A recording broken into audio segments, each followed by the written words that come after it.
Bonsoir les confrères, bonsoir Benoît Bonsoir. et bonsoir Karine Lassalle qui est avec nous aujourd'hui. Alors Karine, pour ceux qui ne le sauraient pas, mais je pense qu'il y en a très peu, Karine est maître de chai pour les Roms JM. Avant ça, elle a fait un passage chez HSE, donc pour vous dire à quel point elle fait de belles choses. Et puis, Karine a aussi participé à l'élaboration d'un coffret de son terre qui s'appelle Le Nez du Whisky. Nez du Whisky, un très très bel ouvrage pour ceux qui voudraient, voilà. C'était dans un ancien numéro, ouais. Hein, voilà. Donc, Karine, bon, on va faire comme avec tous les autres invités. Tu vas nous donner un petit peu ton parcours et comment tu es tombé dans le Rhum et qu'est-ce qui a fait que tu as pris l'avion pour aller bosser en Martinique. Alors, donc, moi, je suis née dans le sud-ouest de la France, donc au pied des vignobles madiranais, donc, dans une super belle région où on fait du très bon vin, non loin du Jurançon et à 2 heures de Bordeaux aussi. J'ai une licence de chimie avec une spécialité dans les parfums et les arômes alimentaires. Donc, à la base, je voulais être née dans la parfumerie. Et il s'est avéré que j'ai découvert le monde des spiritueux pour la première fois, vraiment pour la première fois, lors d'un voyage en Martinique en 2011, où je suis venue voir des amis qui habitaient là. Et j'ai visité plusieurs distilleries, l'habitation Clément, la distillerie JM, Naison. Et puis, je suis un peu tombée amoureuse de la Martinique, déjà. Et puis, j'ai découvert, dégusté les différents rhums. On s'est rencontrés tous les deux, enfin, Géry et toi, Benoît, à plusieurs Rhum Fest avant que je vienne en Martinique. Et c'est là où j'ai commencé à chercher du travail dans cet univers-là, parce que je me suis plu dans le monde des spiritueux grâce effectivement au coffret Le Nez du Whisky, puisqu'on m'avait donné pour mission aux éditions de Jean Noir de créer les 54 arômes de ce coffret-là, donc ce que j'ai fait pendant 2 ans. Et j'ai été responsable production de cette maison d'édition pendant 3 ans au total. Donc, je me suis formée dans la dégustation de vins spiritueux et ensuite, du jour au lendemain, j'ai pris un billet d'avion pour la Martinique et je me suis dit, bon, ben, on va tenter l'aventure. Ça faisait très longtemps que je voulais vivre dans les DOM et partir en tout cas de la métropole. Et pourquoi pas la Martinique, meilleur homme du monde. Moi non plus, je vois pas. Et donc, du coup, j'ai eu la chance effectivement d'intégrer les équipes d'HSE pendant 2 ans. Donc, un petit coucou à Cyril, Lionel et Sébastien. Et donc, une partie à l'habitation Saint-Étienne avec Sébastien, Lionel et Cyril sur la partie qualité produit, recherche et développement également. Et une autre partie en mi-temps aussi à la distillerie du Simon pendant notamment la campagne de production où j'étais responsable qualité et au laboratoire à contrôler toute la production. Et depuis janvier 2017, je suis ici du coup à JM. Donc pendant 1 an et demi, j'ai suivi Nazer Kanatous, ancien maître de chai qui est parti à la retraite l'été 2018, pardon. Donc, je suis restée, 1 an et demi avec lui. Il m'a transmis tout son savoir-faire de la marque, toutes les petites anecdotes de la marque, la philosophie de la marque, de façon à ce qu'aujourd'hui, moi, je puisse continuer à faire vivre ces produits-là. Alors, je ne veux pas les faire vivre, mais en fait, à les faire évoluer dans le temps en 2020 et plus. Donc, faire évoluer la marque Rhum JM dans son temps et faire toujours des produits exceptionnels comme sait faire JM depuis 1790, puisque c'est l'une des plus vieilles distilleries de la Martinique. Voilà. Mais la marque Rhum JM a été créée en 1845, pour information, voilà, par Jean-Marie Martin. Voilà. Et puis, petite histoire de comment je suis arrivée là. Donc, depuis 3 ans, maître de chai. Juste une petite remarque. Je confirme que Karine, c'est grâce à sa volonté qu'elle est arrivée là où elle est parce qu'elle est vraiment partie de rien. Je me rappelle quand elle me disait qu'elle écrivait à toutes les distilleries. Et vraiment, on peut la féliciter pour ça. Et comme quoi, quand on veut vraiment, on y arrive. Ouais, exactement. Il ne faut jamais avoir peur de rêver. Et c'est surtout, c'est aller au bout de ses rêves et foncer. Surtout que tout ça s'est passé assez rapidement finalement. Oui, je pensais pas que ça allait se regarde, passer rapidement. Je pense qu'il faut savoir prendre des risques, mais aussi, j'ai eu la chance d'être là au bon moment. J'ai eu la chance d'avoir autour de moi des personnes qui me font confiance. Je pense notamment à Sébastien Dormois, Cyril Lawson et aujourd'hui à Emmanuel Béchaud. Donc, je suis plutôt privilégiée, j'ai envie de dire, est-ce que tu as eu d'avoir cette… des difficultés? Quelle a été la plus grosse difficulté justement dans cette période? Je veux dire, déménager comme ça de chez soi, enfin de à plus de 8000 km, c'est pas rien. Quelle a été la plus grosse difficulté que tu as dû surmonter au début en arrivant Alors, pour moi, déménager, partir de ma famille, j'adore ma famille, mais ça a été plus difficile pour eux parce que moi, j'étais convaincue de mon choix. Donc, du coup, Ouais. je savais où j'allais, donc je savais ce que j'allais moins les voir, donc je l'avais accepté. Eux, ça a été beaucoup plus difficile, un peu plus difficile pour eux en tout cas. Après, au niveau des différents postes que j'ai pu avoir, c'est vrai que c'est pas évident d'arriver. Déjà, je suis une femme dans un monde d'hommes. Je suis pas native de la Martinique. Je suis métropolitaine. Donc, forcément, je vais pas apprendre ici dans les distilleries à faire du rhum, puisque de toute façon, ils savent très bien le faire. Donc, au début, il y a eu beaucoup de tests. Effectivement, j'ai été très testée où ils ont nos techniciens. C'est normal, hein, ils voient venir un nouveau visage et en plus quelqu'un qui n'est pas natif de la Martinique et ils se posent des questions à savoir si je connais vraiment le rhum et si je vais être en capacité de pouvoir travailler avec eux. C'est normal. Mais aujourd'hui, avec de la pédagogie, en expliquant ce vers quoi je souhaitais les amener, aujourd'hui, c'est eux qui me disent, Karine, dans le conteneur, tu as commandé plusieurs types de fûts. Je dis, oui, c'est ça, je vous donne la liste. Donc, tu vois, le truc aujourd'hui, on est vraiment dans un vrai travail d'équipe. Alors, est-ce qu'on apprend encore à ce niveau-là? Ah oui, toujours. On apprend toujours et puis on est face à un produit où on a toujours la surprise lorsqu'on met le rhum dans les meilleures conditions. Je vais parler pour vieillir, pour le vieillissant. On met le rhum dans les meilleures conditions en choisissant correctement ses fûts, en choisissant aussi les bons rhums blancs qui vont, on l'espère, donner des bons rhums vieux. Mais après, à chaque sortie de fût, c'est la surprise. C'est à nous après de se mettre, d'être très humble face au produit et de s'adapter au produit. Quand on crée un assemblage d'un VO, d'un VSOP, on a une recette établie par rapport à des fûts précis et des chauffes particulières. Mais le jour où on doit faire notre batch, notre lot, on peut avoir des rhums qui ont réagi un peu différemment. Et donc, c'est à nous de nous adapter et à nous de refaire la formule de la recette, de la rééquilibrer de façon à ce que vous ne trouviez pas de différence entre le lot d'avant et celui-ci. Donc, oui, on apprend tous les jours. Tous les jours. Et est-ce qu'on n'a pas trop, est-ce que tu n'as pas eu trop la pression finalement? Je veux dire, d'un côté, tu apprends parmi les plus grands et du jour au lendemain, tu remplaces un des plus grands.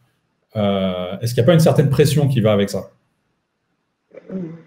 Alors, je ne peux pas dire non, oui, quand même. Mais je le vois différemment, en fait. C'est mon travail, quoi. Je suis investie à fond dans mon travail et je ne le vois pas comme étant je fais partie d'une des plus grosses maisons martiniquaises de rhum. Voilà, je fais au mieux de ce que je peux faire et chaque jour, j'essaie de rentrer chez moi en me disant tu as fait du mieux que tu as pu et demain, tu seras encore meilleur. Et voilà. Donc, et j'essaye de prendre de tout le monde, que ce soit la distillerie ou aussi dans la culture martiniquaise, dans la vie ici.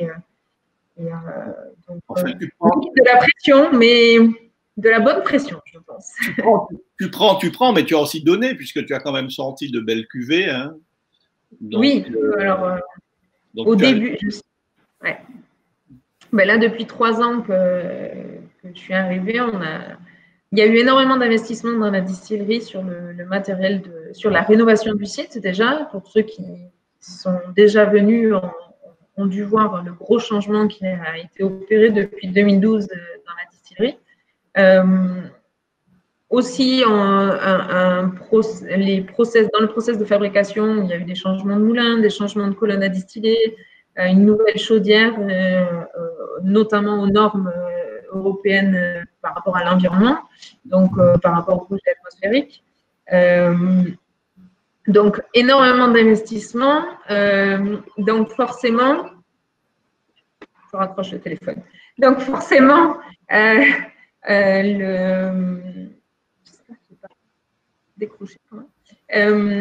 forcément, il y a un impact sur les rhums.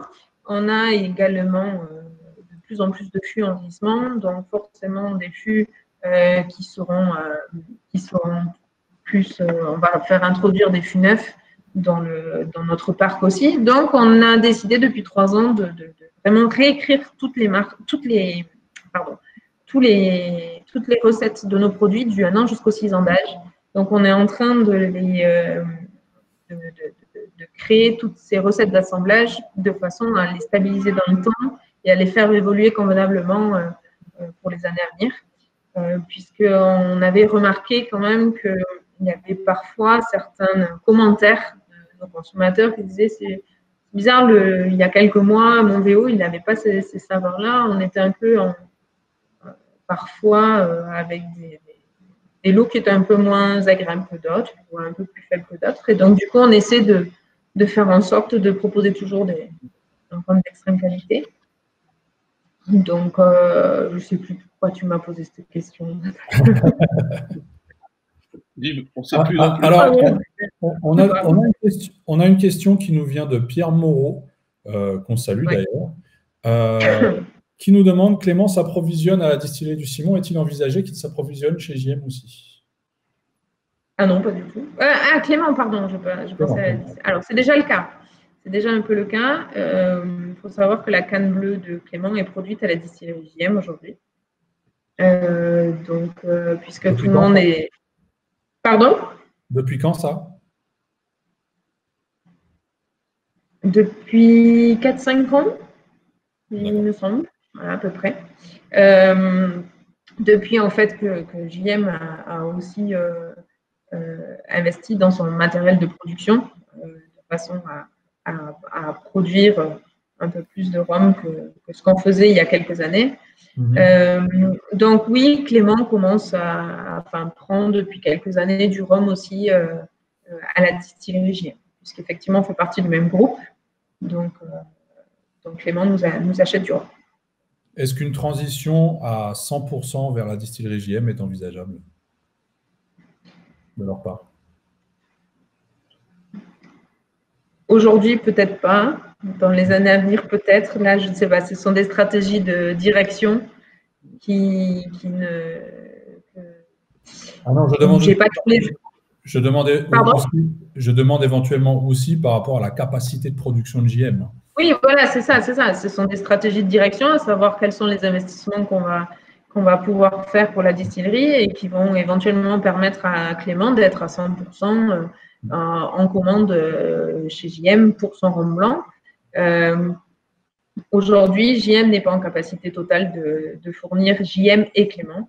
Donc peut-être qu'un jour ça le sera, mais pour l'instant, pas encore.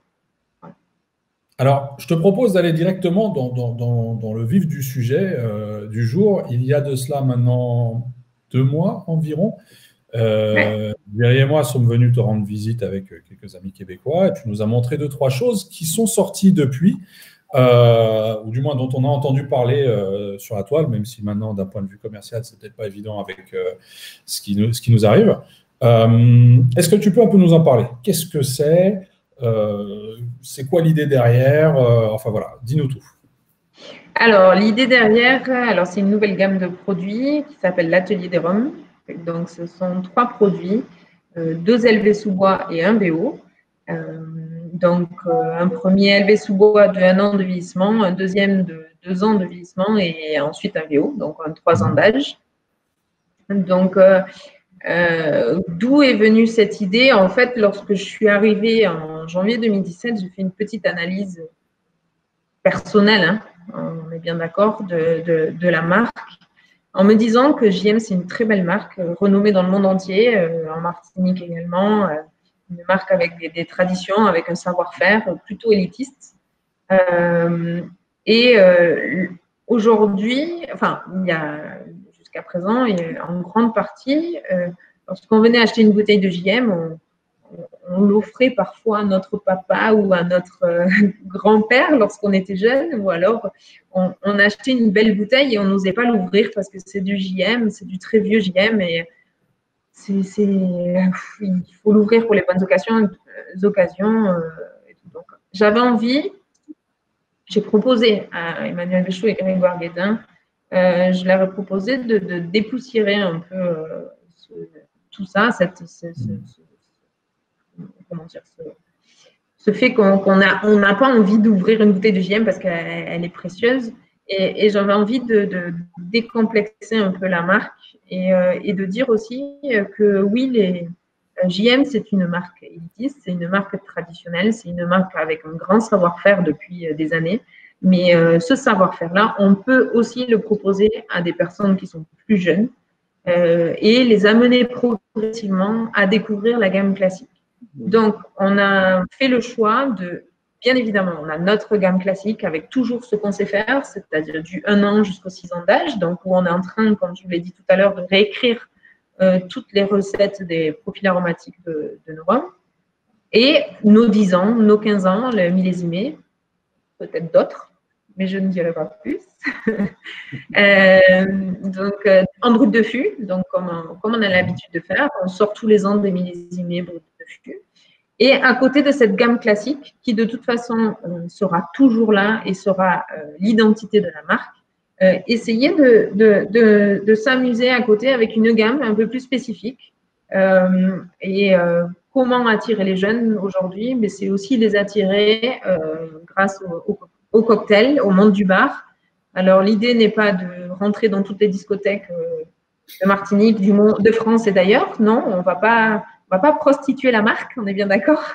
Mais l'idée, c'est de se dire que rentrer dans des bars aussi qui sont branchés, qui sont stylés. Voilà, moi, j'ai 34 ans, donc j'ai aussi envie de m'amuser avec un rhum, comme à certains moments, j'ai envie de prendre du plaisir à la dégustation en fin de repas.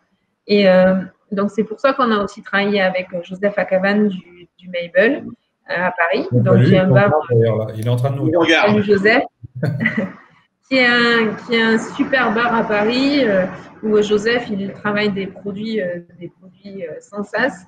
Et mixologie, ça ne veut pas forcément dire un rhum industriel, je vais pas, sans faire de critique ou quoi que ce soit, mais ça ne veut pas forcément dire un rhum industriel de base où on va venir mettre du sucre, vachement de choses à l'intérieur et du coup créer un cocktail très sucré ou quoi que ce soit. Non, un cocktail, ça peut aussi être, c'est aussi de la structure, du volume, des saveurs et ça doit être ça. Et aujourd'hui, le rhum agricole a compris ça. On n'est pas les seuls à JM à le faire. Il y a d'autres marques qui, effectivement, ont fait des gammes bars et tout ça. Et c'est normal. On est sur des secteurs où on a un savoir-faire en Martinique, mais ça ne veut pas dire qu'il faut qu'on se limite à des lots de fût et à des gammes classiques sur du 1 an ou du 6 ans. On peut aussi proposer des rhums d'assemblage qui sont exclusivement d'assemblage, assemblage de fût. Dire que voilà, on a un savoir-faire. Et ce savoir-faire, on va vous le proposer avec d'autres profils aromatiques et une gamme différente que vous allez pouvoir mixer avec ce que vous souhaitez. Et Joseph a fait un cocktail de Macuba Colada avec le jardin fruité. Il a mis de la fève tonka, il a mis de la vanille, il a mis que des matières premières nobles et ce qui bonifie aussi nos rhums derrière, quoi. Donc, l'idée, c'était ça. C'était d'amener aussi un peu plus de jeunes à découvrir notre marque et bien évidemment à essayer de les amener vers notre gamme classique dans quelques années, de façon à les fidéliser aussi à notre gamme classique et à nos routes de fût. Alors, on nous a dit qu'il y avait donc 3 nouvelles références qui rentrent dans cette collection, dans cette série. Est-ce que tu veux nous expliquer les trois différences, justement Oui, alors déjà, j'ai 2 bouteilles là qui sont avec moi. Donc, je vais faire la présentation avec les 2 bouteilles. Donc, l'idée, on n'a pas voulu sortir de rhum blanc. Pourquoi? Parce qu'on a nos éditions limitées, la Jungle et la Joyau. Donc, on s'est dit, on va rester sur ces éditions limitées dans la gamme classique et on va plutôt proposer des rhums vieux. Donc, on a, avec notre tonnelier et notre fournisseur de tonneaux et aussi nos tonneliers sur place, je vais vous expliquer pourquoi, on a vraiment fait un travail de recherche ensemble sur sélectionner spécifiquement et exclusivement des fûts avec des chauffes différentes pour nous et pour créer des assemblages, pour créer des notes aromatiques complètement différentes de la gamme classique et créer ces assemblages-là. Donc aujourd'hui, fumée volcanique, donc fumée volcanique, là, voilà, je vais y arriver. Fumée volcanique. Ouais. Pardon? Je l'ai adoré celui-là. Ouais, pareil. Ouais. Donc, en fait, si vous remarquez bien, on a une bouteille complètement différente. C'est vraiment pour différencier cette gamme bar de notre gamme classique. On ne veut pas faire d'amalgame. La gamme classique, elle est scalée, elle est magnifique. Et aujourd'hui, on a envie voilà, c'est décomplexé. C'est le rhum JM. Et aussi, la bouteille, en fait, puisque c'est destiné au monde du bar, les barman, ils peuvent attraper correctement la bouteille et la mettre dans leur rack. Il y a cet aspect technique. Donc, fumée volcanique, c'est un rhum de 1 an de vieillissement. On est à 49 degrés, donc plutôt pour un rhum qui est destiné à faire de la mixologie. Généralement, ce type de rhum, on est sur des degrés entre 40 et 45 degrés. On a demandé à nos tonneliers, qui sont Alain, Edmond et aussi à Yannick, qui est en collaboration avec eux dans les chais, on leur a demandé de brûler extrêmement fort de vieux fûts, de façon à, vous savez, craqueler correctement les douelles à l'intérieur du fût. Et sur le type de whisky, peut-être que vous connaissez Ardbeg Alligator, ça permet vraiment de développer ces notes de fumée. Et donc, on a fait ce test-là. Et à l'assemblage, c'est assez drôle. Enfin, vous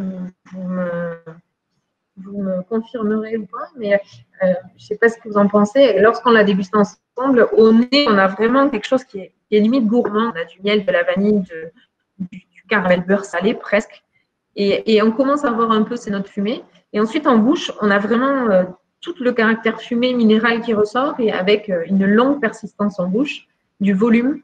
C'est important pour moi de travailler la texture aussi dans cette gamme-là parce que c'est une gamme qui est destinée au cocktail aussi. Même si ce sont des rhums que l'on peut déguster en pure dégustation, avec sans glace, en fin de repas. Alors, je sais que je me souviens, Benoît, tu me disais, mais moi, celui-là, mon digestif, fumée volcanique, je le prends sans problème. Complètement. Donc, n'étant pas amateur de cocktail moi-même, comme je te disais, c'est un produit que je boirais aussi comme ça. C'est ça. Donc, l'idée, c'est ça. C'était de dire, on fait des rhums plutôt jeunes, oui. Pourquoi? Parce que c'est là où on a un peu plus de capacité à s'amuser, en fait, puisqu'on a un tout petit peu plus de volume. On fait des rhums jeunes avec un beau travail de vieillissement sur les fûts, sur des fûts spécifiques, et un beau travail d'assemblage. Mais l'idée, c'est vraiment d'être sur des rhums aussi avec de la texture, avec des touches assez subtiles de façon à pouvoir les déguster normalement, classiquement, sec, ou alors en cocktail. Voilà. Et chacun fait ce qu'il veut. Moi, je suis partisane, je suis assez épicurienne et je suis partisane pour le fait de faire ce qu'on a envie de faire, quoi. Si aujourd'hui on a envie de mettre un tisane-d'âge dans un cocktail, et ben allons-y, mettons un tisane-d'âge dans un cocktail. À un moment donné, il faut se faire plaisir. Voilà. Donc, fumée volcanique, voilà. Ah, mais c'est l'inverse là. Fumée volcanique, donc en fait, on est sur un toastage extrêmement fort de fût par un tonnelier. Donc, un rhum de 1 an de vieillissement. Donc, on nous demande si c'est reposé en cuve avant. Pardon? Est-ce que ça a reposé en cuve avant? Alors, on fait, lorsqu'on fait nos, alors avant quoi? Le rhum blanc ou avant la mise en bouteille? J'ai lu la question comme elle est là. Oui. Donc, à JM, nos vieillissements, notre rhum blanc, on le réduit entre 60 et 65 degrés. On met en vieillissement à ce degré-là. Et ensuite, effectivement, lorsque je fais un assemblage, j'essaie, et je me force d'ailleurs, à laisser après l'assemblage au minimum 2 mois dans les foudres, de foudre plutôt que des cuves inox, parce que les cuves inox, j'aime pas trop ça. Je trouve que le rhum respire moins bien dans une cuve inox, en tout cas le rhum vieux. Donc, en foudre pendant un minimum de 2 mois et on prend le temps de descendre le degré d'alcool, s'il faut le descendre, parce que bien évidemment, un brut de fût, on ne va pas réduire. Et donc, pendant 2 mois, effectivement, minimum, on essaie de réduire progressivement et de brasser nos assemblages. Voilà.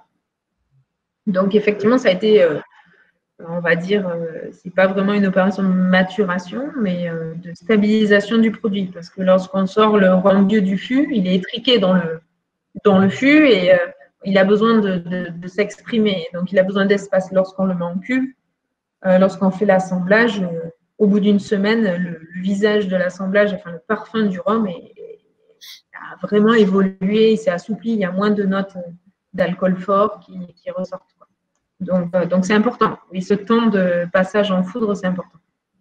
Est-ce que tu as une idée de la gamme de prix auquel ces produits vont sortir? Alors, on va être plutôt, 25 € la bouteille à peu près, si je ne m'abuse. Alors là, j'avoue que ouais, c'est à peu près ça. Après j'ai vu qu'Audrey était là aussi, donc si Audrey peut peut-être nous aider et répondre dans les commentaires. Ouais. Voilà, le service marketing sera plus efficace que moi. Donc, je vais continuer sur le deuxième produit, donc jardin fruité. Donc, alors, ils ont des noms effectivement assez poétiques, mais c'est normal. Aujourd'hui, on a des jeunes qui ont besoin aussi d'avoir un côté qui est assez percutant, une belle bouteille, une belle étiquette, des noms qui font rêver, quoi. On est dans une industrie, on est dans des maisons qui font rêver. Aujourd'hui, quand on parle de rhum, la distillerie JM, ou toutes les autres distilleries de la Martinique ou du monde, on est très peu à travailler dans le monde dans ces distilleries-là, et c'est vrai que ça fait rêver, ça fait rêver. Et donc, nos produits doivent aussi faire rêver, doivent donner envie. Donc, on a choisi des noms qui étaient assez propres à la distillerie et à la Martinique. Donc, fumée volcanique, parce que la distillerie, elle est au pied de la montagne Pelée, donc du volcan. Donc, et jardin fruité, parce que si vous visitez la distillerie, on a un jardin lors de la visite, qui est plutôt agréable, avec des fruits, des épices et tout ça. Donc, jardin fruité, c'est un rhum de 2 ans de vieillissement. On est sur 3 types de fûts dans l'assemblage, chêne américain, chêne français, avec des chauffes différentes. On est sur quelque chose qui est, là je voulais quelque chose de vraiment gourmand, de vraiment avec du volume. On est sur des fruits, des bananes, des ananas flambés, de la vanille, voilà, quelque chose de très très gourmand et avec beaucoup de volume. Et c'est celui-ci que Joseph a utilisé pour le Macuba Colada. Donc il a revisité la Pina Colada, mais avec à la façon rhum JM de Macuba en Martinique, quoi. Donc voilà. Là, on est sur un rhum de 40 à 42 degrés, donc on a un degré d'alcool qui est beaucoup plus bas que le fumier volcanique. Et pourtant, je ne sais pas si vous vous souvenez, mais vous aviez l'impression que le fumier volcanique avait un degré d'alcool plus faible que le jardin fruité à la dégustation. Oui, oui, c'est ça. Alors, on te demande si cette gamme-là entre dans le cadre de l'AOC Martinique. Ah, alors la bonne question. Non, elle ne rentre pas dans le cadre de l'AOC Martinique pour la simple et bonne raison, c'est que fumier volcanique est un peu éloigné du cahier des charges de l'AOC. Donc, il était un peu aberrant, j'ai envie de dire, je ne sais pas si c'est le bon terme, mais il était un peu aberrant d'avoir 2 produits dans la gamme qui soient AOC et un qui soit non AOC. Donc, on a pris le parti pris de se dire, ben, cette gamme, elle ne sera pas avec l'AOC. Elle sera rhum des Antilles françaises. Cependant, c'était des rhums qui, à la base, auraient pu être AOC. Donc, on est dans les mêmes aujourd'hui, même si on a de la canne non AOC, par exemple, il y a certaines distilleries qui produisent du rhum non AOC. On sépare pas, hein. On produit dans les mêmes conditions de l'AOC tous nos rhums. Donc, on a les mêmes techniques, c'est la même qualité de produit à la fin. C'est uniquement des règles qui sont régies par le cahier des charges de l'AOC qui font que la canne doit être AOC, les productions doivent être AOC, tout ça. Mais voilà, on produit exactement dans les mêmes conditions. Ce ne sont pas des rhums AOC parce qu'ils n'ont pas été en dégustation AOC. Et ils n'ont pas été validés comme étant rhum AOC puisqu'il n'y a pas eu la dégustation. Voilà. Alors, Audrey nous précise… juste pour dire qu'Audrey nous précise que les produits sortiront aux alentours de 30 €. 30 €. Voilà, 30 €. Tu vois, je ne suis pas bonne commerciale. C'est pas ton job. C'est pas ton job. Ouais. Alors, non, continue. Non, c'était juste pour présenter le troisième quand même. Je n'ai pas la bouteille parce qu'il est encore en préparation. On a les 2 premiers qui vont sortir d'abord, on espère, au mois de juin. Ils sortent en même temps, d'accord. Ils ne sortent pas tout à fait en même temps, non. Parce que VO, on a 3 ans de vieillissement, donc on avait besoin d'un peu plus de temps pour préparer aussi ce produit-là. Donc là, ce sera épice créole, donc un VO, le degré d'alcool sera à 46 degrés, donc on est plutôt haut pour un VO aussi, et pour un rhum destiné au cocktail. Et là, l'idée, c'était vraiment d'exploser les notes épicées. Donc, comment faire ça? J'ai utilisé pendant 3 ans surtout du chêne français qui apporte ce côté épicé dans les rhums plus jeunes. Donc, voilà, j'ai envie de dire que c'est un rhum épicé avec la cannelle, la muscade, la vanille. On est vraiment sur des notes très épicées. Et apporté par le chêne français le chêne français, il réagit quand même assez durement sur les rhums jeunes. Il donne beaucoup plus de complexité aux rhums plus vieux. Donc, il donne du cacao, du tabac pour les très vieux rhums. Mais pour les rhums plutôt jeunes, on va être sur ces notes un peu dures d'épices. Et là, on a, en association avec aussi du chêne français, on a réussi à créer un assemblage qui est épicé, mais plutôt agréable en fait.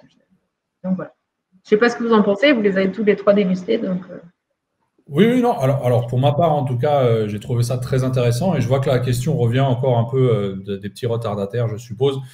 Si c'est un rhum exclusivement cocktail où ils peuvent se boire comme ça. Non, ce sont des rhums qui peuvent également se boire en dégustation sec, donc pas forcément en cocktail. Bon, c'est trois bons produits. Après, chacun ses goûts, donc effectivement. Chacun aura son préféré, je pense. Ouais, oui, voilà. C'était ça l'idée aussi, c'était proposer des profils aromatiques complètement différents de façon à ce que tout le monde puisse s'y retrouver et tout le monde puisse se dire moi je préfère celui-là et pouvoir parler aussi parce que c'est un échange, la dégustation de rhum. Non, et puis on peut en préférer un nature, mais en préférer un autre pour un cocktail bien précis. C'est ça. Après, on ne les a pas dégustés en cocktail, donc je ne sais pas. Il faudrait qu'on essaye, en fait. C'est ça le… Peut-être que tu vas te prendre au jeu et faire des cocktails grâce à cette gamme, c'est tenté. Certainement. Je pense qu'on ira voir Joseph là, à mon prochain déplacement sur Paris et puis, on verra ça en détail avec lui. Alors, on me demande pour revenir un peu sur la gamme classique et plus précisément les finitions. Il y a Pierre Moreau qui posait une deuxième question et demandait si il y avait des finitions, de nouvelles finitions. Hein, vous avez fait Cognac, Armagnac et Calvados. Donc, est-ce qu'il y aurait quelque chose de nouveau qui va sortir pour les finitions ou différemment? Alors, c'est pas prévu à l'heure actuelle. L'idée de ces finishes, c'était de faire du 100% français. C'est pour ça que c'est Armagnac, Cognac et Calvados. Il y a eu 2 éditions. Déjà, la deuxième édition, au départ, elle a été très discutée à savoir si elle devait sortir ou pas. Et finalement, elle est là. Donc, pour l'instant, on n'est pas sur ça. Il y en a d'autres qui le font très bien.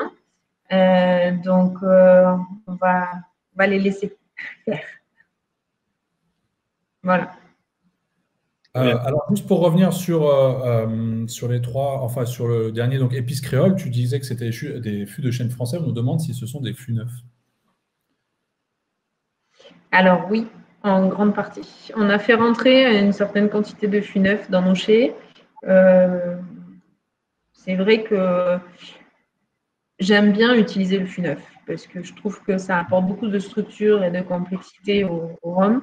Donc, nos produits de la gamme classique ou alors de cette gamme-là, Atelier des Rhums, ont aujourd'hui dans leur assemblage une certaine quantité de fût neuf pour apporter toujours cette qualité haut de gamme et cette complexité dans nos rhums. Alors, on a, pour changer complètement de sujet, on a 2 références qu'on voit un peu arriver sur certains sites internet ces derniers temps, dont on entend moins parler. Le premier étant la réserve spéciale et l'autre la réserve de la famille. Est-ce que tu peux nous en dire un peu plus? Alors, ce sont des cuvées qui sont faits spécialement plutôt pour des marchés spécifiques, en fait. Vous en dire plus, je ne sais pas quoi vous dire. Est-ce que tu peux nous dire ce que c'est comme rhum, comme assemblage, Alors, pour ne rien vous cacher, ils ont été mis en bouteille avant que je n'arrive et du coup, j'ai pas les infos précises de ces cuvées-là. Ok. Je ne voudrais pas dire de bêtises. Ce ne sont pas des références qui sont produites continuellement, en fait. Non, aujourd'hui, non, elles ne sont pas produites continuellement. Ok. Il me semble que ce sont des rhums de 4 ans, mais Audrey pourra préciser, mais voilà, ce sont des rhums de 4 ans. D'accord. Donc, Audrey, si tu nous écoutes encore, s'il te plaît, on te demande. Voilà. On nous demande quelles couleurs ont tes nouveautés. Si ce sont des blancs, plutôt ambrés. C'est vrai qu'avec la bouteille un peu marron, si je ne me trompe pas. Alors, je n'ai pas préparé de verre. C'est dommage. Je pense que si on le dit oralement, ça ira aussi. Ouais. En fait, ce sont… alors, quelle couleur? On est limite… Alors, le fumet volcanique, étant donné qu'on est sur des fûts extrêmement brûlés, plutôt anciens, on a vraiment une couleur très, très claire. Pour un élevé sous bois, on est sur un jaune vraiment paille. Et jardin fruité et épices créoles, là, on a une belle couleur de rhum vieux. Alors, jardin fruité, c'est pas un rhum vieux, puisque c'est un rhum de 2 ans d'âge, donc c'est toujours un élevé sous bois. D'où le fait d'avoir écrit rhum agricole sur la bouteille et non pas rhum vieux agricole sur l'étiquette. Donc, on est sur un élevé sous bois de 2 ans de vieillissement, mais effectivement, on a une couleur qui est assez prononcée du fait qu'on a utilisé un certain fût neuf. Donc, forcément, le fût neuf va donner beaucoup plus de couleurs au rhum. D'accord. Alors, on a Clément Vérou qui nous pose la question suivante. Entre le VSOP et le XO, y a-t-il une différence de fût français ou américain?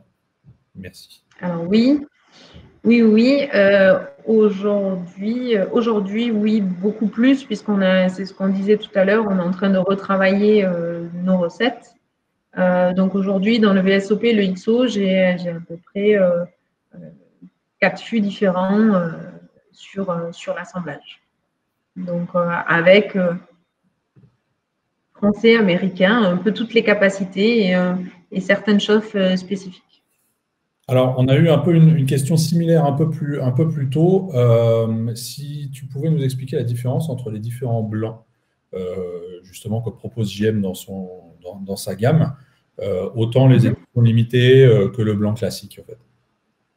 Alors, on a en blanc classique, on a le 50 et 55 degrés, donc qui sont donc forcément réduits à des degrés d'alcool différents, puisqu'il faut savoir que lorsqu'on réduit un rhum, un même rhum, par exemple, si on le réduit à 55 ou à 50 degrés, ben forcément, il y a des molécules aromatiques qui vont s'exprimer plus ou moins dans le 55 ou dans le 50 ou dans le 50 degrés. Donc, c'est assez intéressant et je vous invite tous à le faire. Si vous avez une bouteille rhum JM, prenez une bouteille de 55 et une bouteille de 50 et comparez les deux et vous allez voir effectivement qu'il y a des notes aromatiques qui sont un peu différentes. On a toujours à peu près le même squelette puisque c'est la marque de fabrique de JM, c'est le côté canne à sucre, un petit côté citronné, mais en même temps avec une note végétale un peu anisée qui peut ressortir dans nos rhums. Et le degré d'alcool va exprimer plus ou moins ces notes aromatiques. Ensuite, on a la Jungle Makuba, qui est une édition limitée qui a été jusqu'en 2018, si je ne m'abuse, sur le marché. Je ne sais pas si, Jerry, tu l'as encore chez Christian, si vous l'avez encore. Non.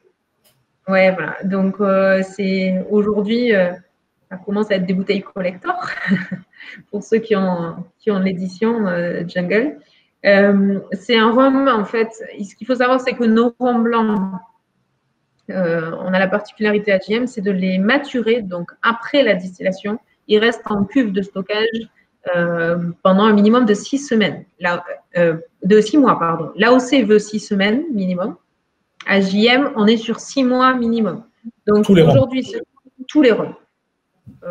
Aujourd'hui, dans nos bouteilles JM que vous allez acheter aujourd'hui dans le commerce, c'est encore du rhum de la campagne 2019. Donc, ça veut dire que c'est un rhum qui a même plus de 6 mois de maturation. Ça, c'est important parce qu'on prend le temps à JM de faire les choses correctement. On réduit progressivement le rhum et on le fait sur un minimum de 6 mois. Pour la Jungle Makuba, on a fait sur un minimum de 12 mois. Donc, les premières bouteilles, on était sur 12 mois de maturation. Après, les dernières, on était même sur un peu plus de 12 mois de maturation, puisqu'on avait encore du rhum en cuve. Donc, c'est ce qui a apporté aussi à cette jungle beaucoup plus de volume, beaucoup plus de parfum et d'expression dans son profil aromatique. La Joyau Makuba, c'est une sélection de la campagne 2017, donc une cuve sélectionnée sur la campagne 2017 pour son caractère un peu. On a trouvé qu'il y avait un côté terroir de la distillerie qui était assez prononcé. Et donc, du coup, on s'est dit c'est assez intéressant et c'est comme un joyau. En fait. Donc, du coup, c'est ce nouveau rhum blanc Joyau Makuba qui est une cuve sélectionnée courant de la campagne 2017. Alors, parlant de blanc, est-ce que vous avez l'intention de sortir un bout de Cologne, puisque c'est en mode en ce moment? Non. Voilà. Peut-être qu'un jour on le fera, mais aujourd'hui, non. C'est net et précis, non. Voilà, exactement. Alors, on a Joël Chara qui nous pose une question. Je te la lis telle quelle. Hein. Le rhum est-il identique dans les deux dernières carafes cristal, celles éditées à 500 et 1000 exemplaires, et donc 1000 au total et non 1500? Alors, les carafes cristal, ce sont des rhums d'assemblage. C'est un assemblage de rhum de 15 ans d'âge. Bonne question.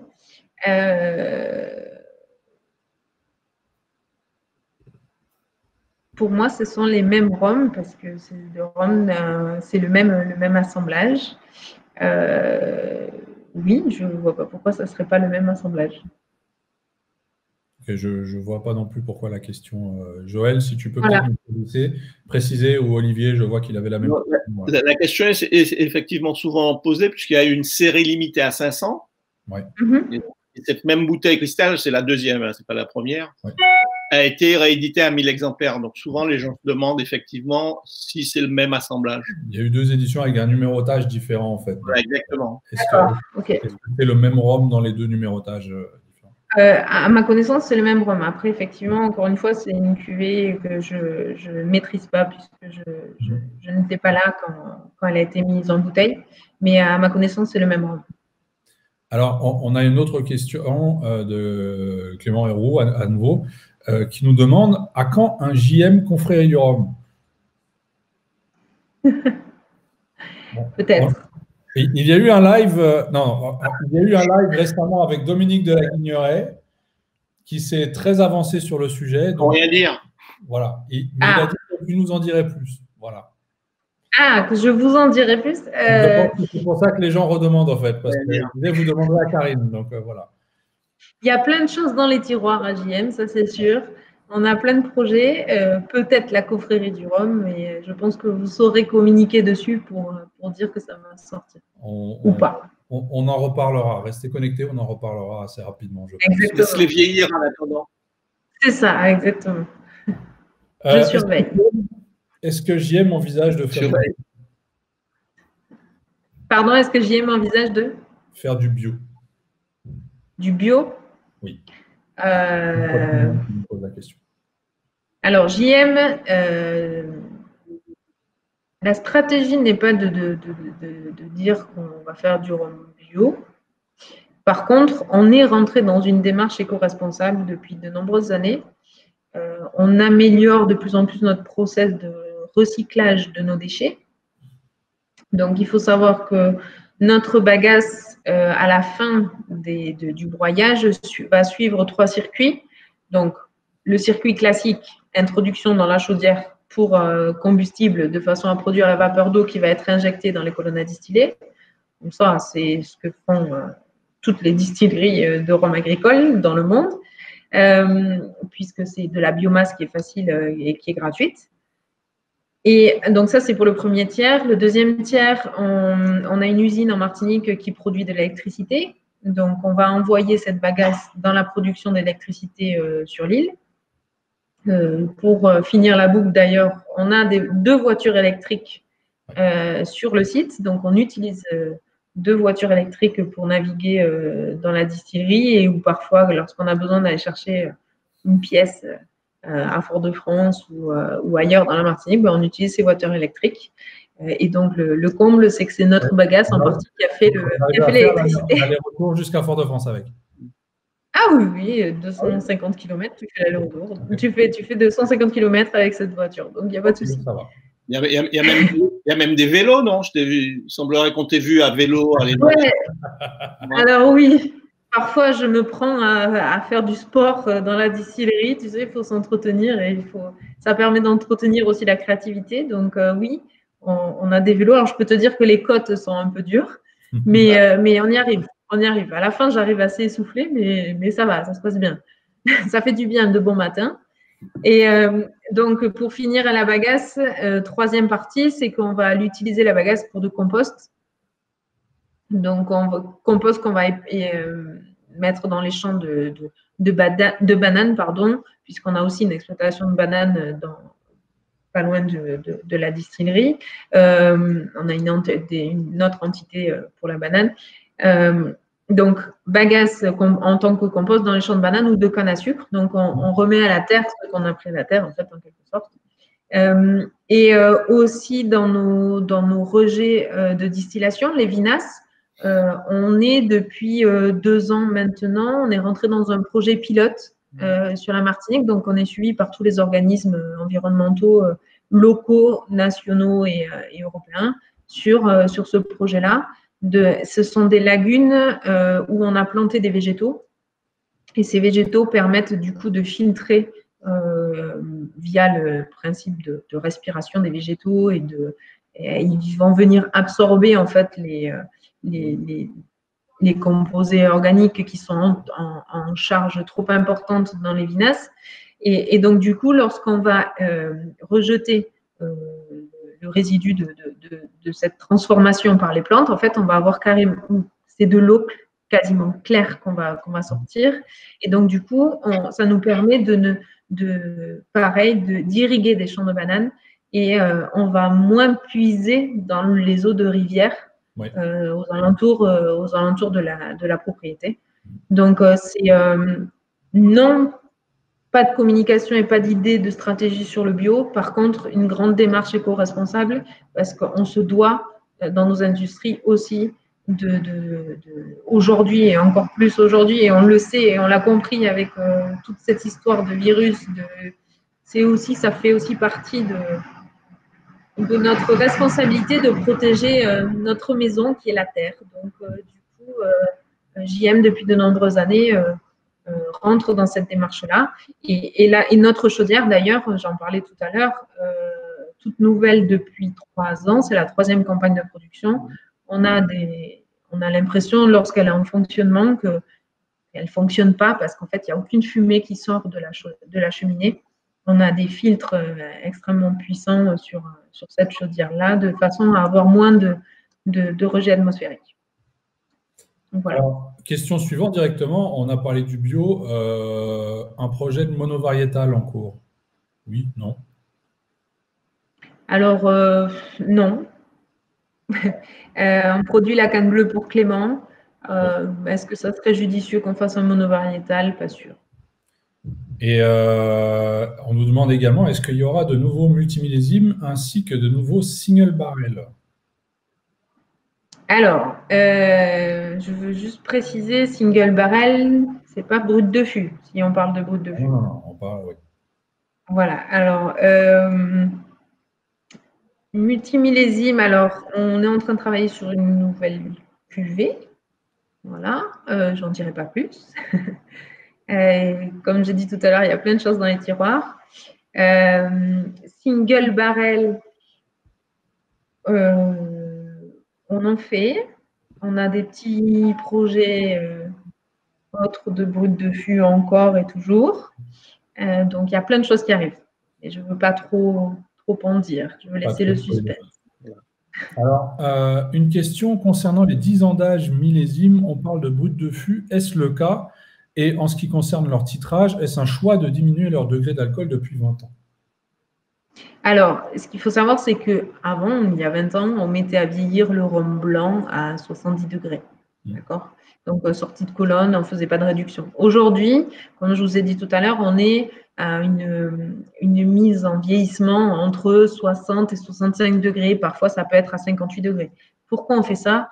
Mais, typiquement parce qu'on maîtrise mieux notre part des anges grâce à cette réduction-là au début. Et aussi, ça nous permet derrière de moins avoir. Alors là, on est sur des brutes de fût, mais par exemple, là, je vais prendre l'exemple de rhum d'assemblage. Lorsqu'on met à vieillir avec un degré d'alcool un peu plus bas, et forcément, derrière, quand on va créer un assemblage, on va mettre moins d'eau pour la réduction du rhum vieux final. Donc, forcément, ça va moins perturber le rhum vieux à la fin. Pour les brutes de fût, ils ne sont pas réduits, ce sont bien des brutes de fût. La seule chose, c'est que par rapport à il y a 20 ans, c'est qu'au début du vieillissement, on met à vieillir avec un degré d'alcool qui est plus bas. Donc forcément, à la fin, on aura un degré d'alcool plus bas puisqu'on a une part des anges.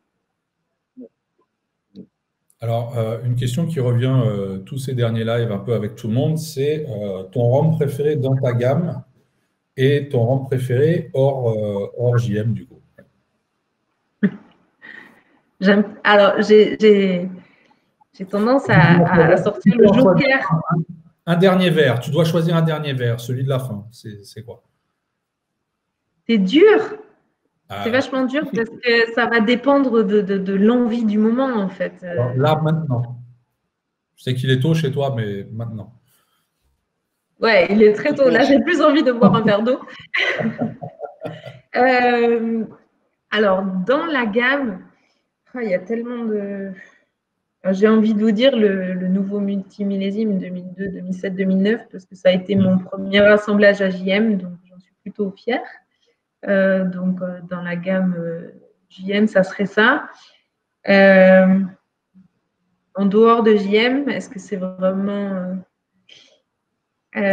composé. Après, ça vient pas de moi. En dehors de JM et d'HSE. Elle va dire Clément, juste pour rester dans le… Non, en fait, c'est vraiment une question très difficile parce que, déjà, il faut savoir qu'en dehors de mon travail, je bois très peu de rhum. Donc, souvent, mes amis me disent « Mais Karine, tu bois jamais un rhum vieux avec nous et tout ça ?»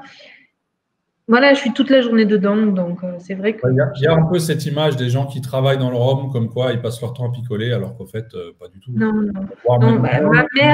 Ma mère m'a dit le jour où je suis arrivée en Martinique, ma fille, tu vas devenir alcoolique. Mais non, maman, je te rassure, je ne serai pas alcoolique, je suis vigilante sur ça. Mais non, je bois très peu de rhum déjà. Et puis, je pense que moi, je suis partisante en fonction de l'envie du moment, je vais aimer plein de rhums différents. Je vais les aimer un petit peu, je vais les aimer. Alors, il y a Audrey qui t'aide. Il y a Audrey qui t'aide en te demandant que tu peux nous parler de notre spiritueux. Tu n'es pas obligé. Non, mais voilà, j'aime beaucoup de choses. Après, ça va dépendre du moment. J'adore. Là, il y a eu un petit concours entre les différents XO, les différentes marques d'EPAS, HSE, je crois Trois-Rivières et JM, qui est passé là. C'est Yves qui a fait ça sur Facebook. C'était assez drôle. Oui, effectivement. Ouais.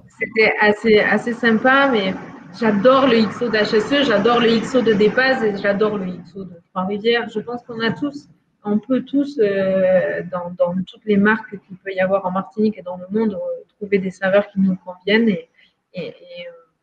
Oui, je fais un joker parce que franchement, ça dépend du moment et ça dépend du moment. Et des personnes, ajoute Audrey. Et des personnes qui m'entourent et de ce qu'il y a dans la cave et tout ça. Voilà. Donc, ça dépend de plein de trucs. Ouais. Bon, en tout cas, on s'approche de l'heure, donc je vais te proposer d'en rester là, parce que j'imagine que tu as du boulot. Ouais, il y a des rhums qui m'attendent. Voilà. En tout cas, merci beaucoup d'avoir pris le temps de répondre à ces quelques questions et de vouloir discuter avec nous. C'était un plaisir. Et puis, on espère te revoir bientôt. Oui, j'espère. Que ce soit sur un plan ou en vrai, dès que tout ce cinéma sera terminé. Ouais, mais j'espère que ça va vite, on va vite sortir de cette crise et je pense qu'on commence à voir le bout du tunnel. Donc, mais soyez prudents tous. Protégez-vous, mettez des masques. Nous, on a des jolis masques JM, avec écrit JM dessus, car il faut. Et voilà, donc, mais oui, on va se voir bientôt.